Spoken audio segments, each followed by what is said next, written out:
ओम नमो भगवते वासुदेवाय। भागवत पुराण दशम स्कंद 25वां अध्याय गोवर्धन धारण।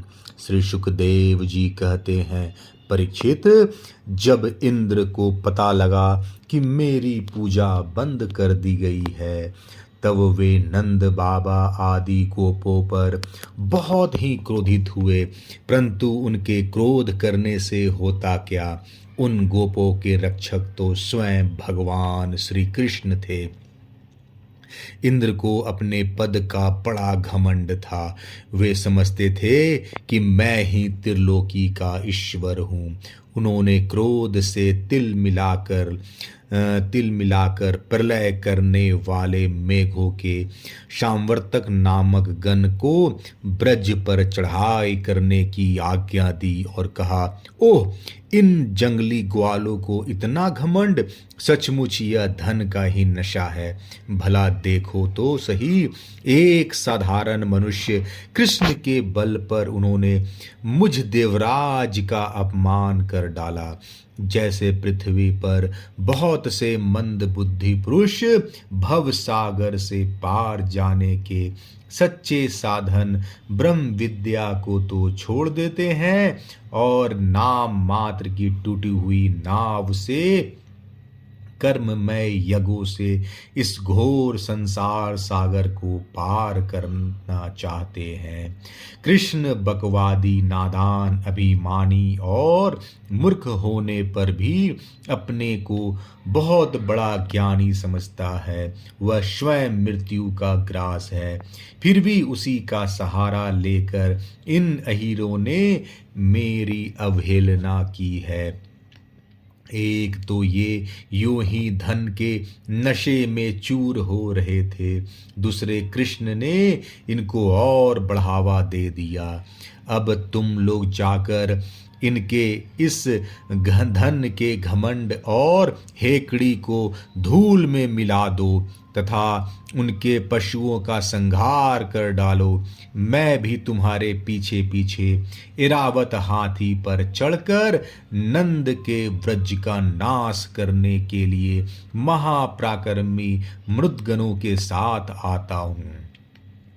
श्री सुखदेव जी कहते हैं, परीक्षित, इंद्र ने इस प्रकार प्रलय के मेघों को आज्ञा दी और उनके बंधन खोल दिए। अब वे बड़े वेग से नंद बाबा के ब्रज पर चढ़ आए और मूसलाधार पानी बरसाकर सारे ब्रज को पीड़ित करने लगे। चारों ओर बिजलियां चमकने लगी, बादल आपस में टकराकर कड़कने लगे। प्रचंड आंधी की प्रेरणा से वे बड़े बड़े ओले बरसाने लगे।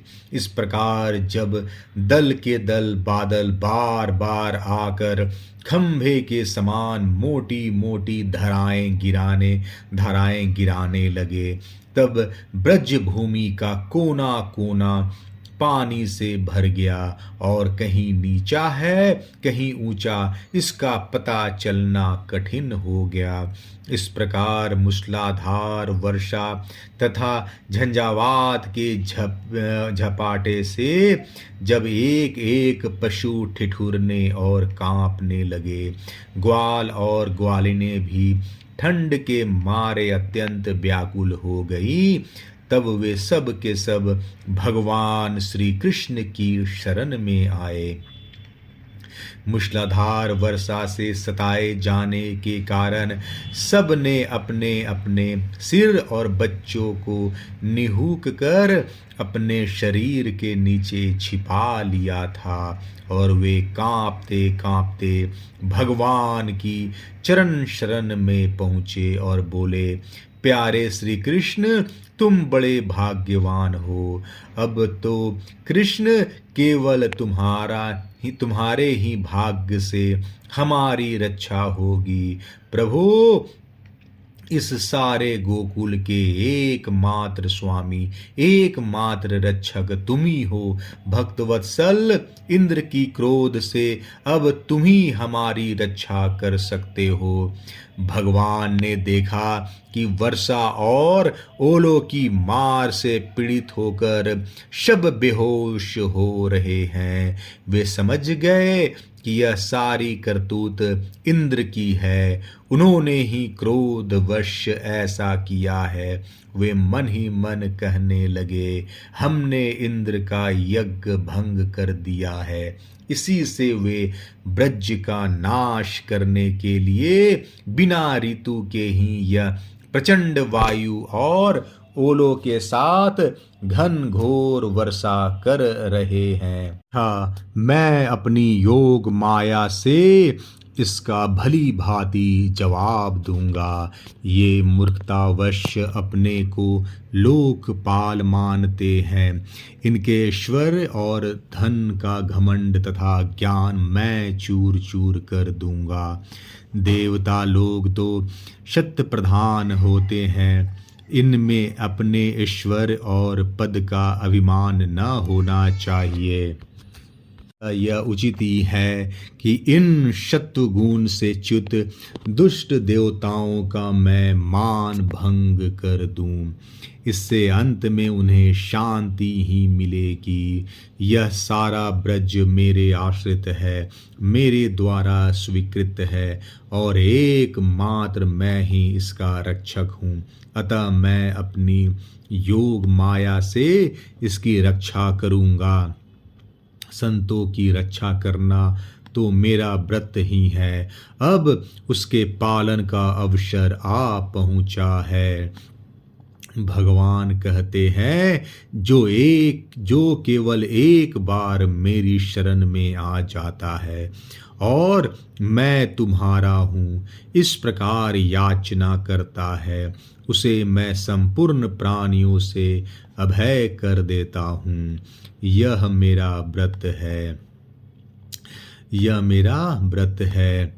इस प्रकार कहकर भगवान श्री कृष्ण ने खेल खेल में एक ही हाथ से गिरिराज गोवर्धन को उखाड़ लिया और जैसे छोटे छोटे बालक बरसाती छत्ते के पुष्प को उखाड़कर हाथ में रख लेते हैं, वैसे ही उन्होंने उस पर्वत को धारण कर लिया। इसके बाद भगवान ने गोपों से कहा, माताजी, पिताजी और ब्रजवासियों, तुम लोग अपनी गौ और सब सामग्रियों के साथ इस पर्वत के गड्ढे में आकर आराम से बैठ जाओ। देखो, तुम लोग ऐसी शंका न करना कि मेरे हाथ से यह पर्वत गिर जाएगा। तुम लोग तनिक भी मत डरो। इस आंधी पानी के डर से तुम्हें बचाने के लिए ही मैंने यह युक्ति रची है। जब भगवान श्री कृष्ण ने इस प्रकार सबको आश्वासन दिया, ढाढ़स बंधाया, तब सब के सब ग्वाल अपने अपने गोधन, छकड़ों, आश्रितों, पुरोहितों और भृत्यों को अपने अपने साथ लेकर शुभिते के अनुसार गोवर्धन के गड्ढे में आ घुसे।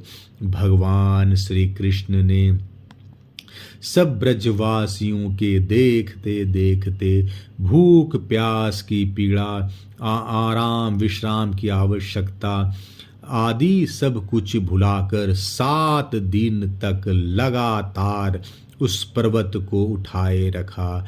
वे एक डग भी वहां से इधर उधर नहीं हुए। श्री कृष्ण की योग माया का यह प्रभाव देखकर इंद्र के आश्चर्य का ठिकाना न रहा। अपना संकल्प पूरा न होने के कारण उनकी सारी हेकड़ी बंद हो गई। वे भौचक्के से रह गए। इसके बाद उन्होंने मेघों को अपने आप वर्षा करने से रोक दिया। जब गोवर्धनधारी भगवान श्री कृष्ण ने देखा कि वह भयंकर आंधी और घनघोर वर्षा बंद हो गई, आकाश से बादल छट गए और सूर्य दिखने लगे, तब उन्होंने गोपों से कहा, मेरे प्यारे गोपों, अब तुम लोग निडर हो जाओ और अपनी स्त्रियों, गोधन तथा बच्चों के साथ बाहर निकल आओ। देखो, अब आंधी पानी बंद हो गया तथा नदियों का पानी भी उतर गया। भगवान की ऐसी आज्ञा पाकर अपने अपने गोधन, स्त्रियों, बच्चों और बूढ़ों को साथ ले तथा अपनी सामग्री छकड़ों पर लाद कर धीरे धीरे सब लोग बाहर निकल आए। सर्वशक्तिमान भगवान श्री कृष्ण ने भी सब प्राणियों के देखते देखते खेल खेल में ही गिरिराज को पूर्वत उसके स्थान पर रख दिया। ब्रजवासियों का हृदय प्रेम के आवेग से भर रहा था। पर्वत को रखते ही वे भगवान श्री कृष्ण के पास दौड़ आए। कोई उन्हें हृदय से लगाने और कोई चूमने लगा। सबने उनका सत्कार किया। बड़ी बूढ़ी गोपियों ने बड़े आनंद और स्नेह से दही, चावल, जल आदि से उनका मंगल तिलक किया और उन्मुक्त हृदय से शुभ आशीर्वाद दिए। यशोदा रानी, रोहिणी जी, नंद बाबा और बलवानों में श्रेष्ठ बलराम जी ने स्नेहातुर होकर श्री कृष्ण को हृदय से लगा लिया तथा आशीर्वाद दिए।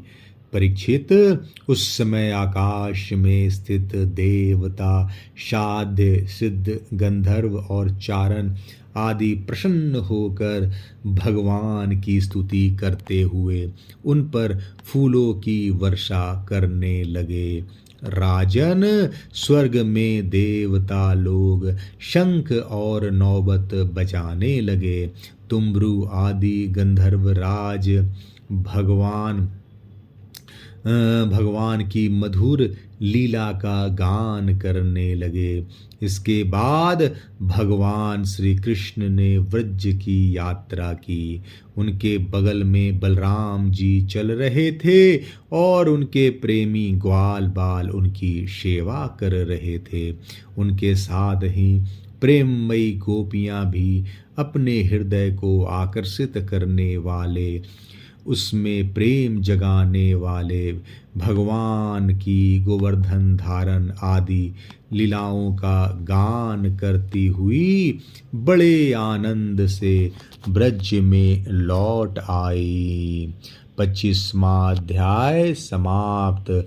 जय श्री कृष्ण।